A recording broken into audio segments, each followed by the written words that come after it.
வணக்கம், welcome to Theonila Pradeep kitchen.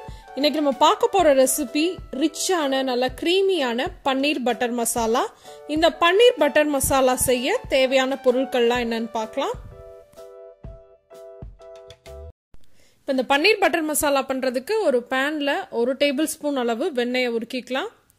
அப்புறம் அதுல ஒரு பெரிய வெங்காயத்தை நீள நீளமா நறுக்கி சேர்த்துக்கலாம்.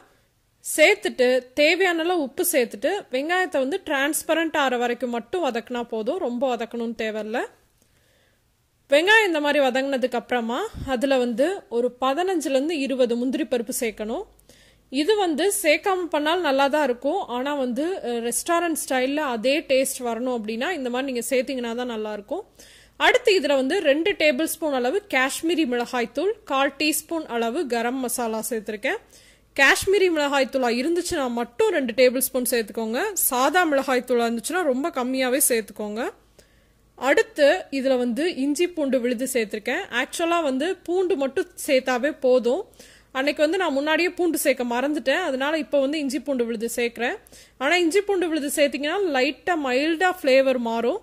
நீங்கள் அதனால வெறும் பூண்டு மட்டும் ஒரு 3 பல்லு பூண்டு மட்டும் சேர்த்து வதக்கிக்கோங்க வெங்காயம் வதக்குறப்பவே. இப்போ இதை வதக்கிட்டு நல்லா பச்சை வாசனை போகிற அளவுக்கு வதக்கிட்டு நம்ம தக்காளி சேர்க்கலாம். தக்காளி வந்து ஒரு பெரிய வெங்காயத்துக்கு 5 தக்காளி சேர்க்கணும். ரொம்ப பெரிய தக்காளியாக இருந்துச்சு அப்படின்னா நீங்கள் 3 சேர்த்தாவே போதும். சேர்த்துட்டு இதை மூடி வச்சு ஒரு 5 நிமிஷத்துக்கு நம்ம வேக வச்சிடலாம். 5 நிமிஷத்துக்கு அப்புறமா அதில் வந்து 1/2 கப்லேருந்து 3/4 கப் அளவு தண்ணி சேர்த்து ஒரு 10 நிமிஷத்துக்கு நம்ம வேக வச்சு எடுத்துடலாம். இந்த மாதிரி 10 நிமிஷத்துக்கு அப்புறமா நல்லா தக்காளிலாம் மசிஞ்சு வந்ததுக்கு அப்புறமா நம்ம மிக்சியில் சேர்த்து அரைச்சி எடுத்துடலாம். அது ஆறிக்கிட்டு இருக்க சமயத்தில் வந்து நம்ம பன்னீரை ரோஸ்ட் பண்ணி எடுத்துடலாம். அதுக்கு ஒரு பேனில் ஒரு 1/2 டேபிள் ஸ்பூன் அளவு பட்டர் சேர்த்துக்கோங்க. சேர்த்துட்டு வெட்டி வச்சிருக்க பன்னீர், இது ஒரு 150 கிராம் வரும். இந்த அளவுக்கு வந்து நீங்கள் 200 கிராம் அளவு கூட நீங்கள் பன்னீர் சேர்த்துக்கலாம். அதை சேர்த்துட்டு 2 சைடும் நல்லா வந்து பொன்னிறமா ஆகணும். ரொம்ப வந்து தீஞ்சு போற அளவுக்கு வதக்கணும்னு அவசியம் இல்லை. லேசா வதங்கினதுக்கு அப்புறமா நம்ம எடுத்து தனியா வச்சிடலாம். அடுத்து நம்ம வெங்காய தக்காளிலாம் வதக்கணும் இல்லையா, அதே பேன்ல ஒரு 1/2 டேபிள் ஸ்பூன் அளவு வெண்ணெயை உருக்கிக்கலாம்.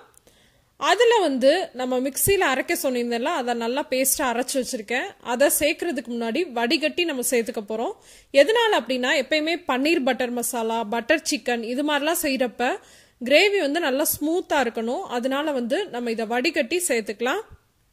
இந்த மாதிரி வடிகட்டுறப்ப இந்த தக்காளியோட தோல், தக்காளியோட விதை இதெல்லாம் இருந்துச்சுன்னா இந்த வடிகட்டுறதுலே வந்துடும். இப்போ மிக்சி ஜாரை கழுவிட்டு அதோட தண்ணியே இதில் சேர்த்துடலாம். சேர்க்கறதுக்கு முன்னாடி வடிகட்டிகிட்டே சேருங்க. ரொம்ப அதிகமாக தண்ணி சேர்க்காதீங்க. ஒரு 3/4 கப்லேருந்து 1/2 கப் சேர்த்தாவே போதும். இப்போ இந்த கிரேவியில் 1 டீஸ்பூன் அளவு சுகர் சேர்த்துக்கலாம். அது கூடவே ஒரு 1/4 டீஸ்பூன் அளவு கரம் மசாலா சேர்த்துக்கலாம். சேர்த்துட்டு ஒரு 7லேருந்து 8 நிமிஷம் இதை மூடி வச்சு நல்லா கொதிக்க விடலாம். பார்த்தீங்கன்னா கிரேவி எல்லாம் நல்லா கொதிச்சிருச்சு. இதில் வந்து நம்ம வதக்கி வச்சிருந்தோம் இல்லையா, அந்த பன்னீரை சேர்த்துக்கலாம். அது கூடவே 1 டேபிள் ஸ்பூன் அளவு கசூரி மேத்தி சேர்த்துக்கோங்க. அப்புறம் 1 டேபிள் ஸ்பூன் அளவு பட்டர், அப்புறம் ஒரு 2 டேபிள் ஸ்பூன் அளவு ஃப்ரெஷ் க்ரீம் சேர்த்துக்கலாம். சேர்த்துட்டு கலந்து விட்டுட்டு நம்ம ஸ்டவ்வை ஆஃப் பண்ணிடலாம். ரொம்ப நேரம் வந்து பன்னீர் சேர்த்ததுக்கு அப்புறம் கொதிக்க விடணுன்ற அவசியம் இல்லை. இப்போ நம்ம பன்னீர் பட்டர் மசாலா ரெடி ஆயிடுச்சு. இதை வந்து புலாவ் கூட, நான், சப்பாத்தி இது கூடலாம் நீங்கள் சர்வ் பண்ணலாம். ரொம்ப சூப்பராக இருக்கும். நம்ம ஏற்கனவே ஹோல் வீட் நான் கூட எப்படி பண்ணுறது அப்படின்ற ஒரு வீடியோ போட்டிருந்தேன். அதோட லிங்க்கும் கீழே இருக்க டிஸ்கிரிப்ஷன் பாக்ஸில் கொடுக்குறேன், பார்த்துக்கோங்க. இந்த ரெசிபி நான் ஏற்கனவே உங்களுக்கு போஸ்ட் பண்ணியிருந்தேன்.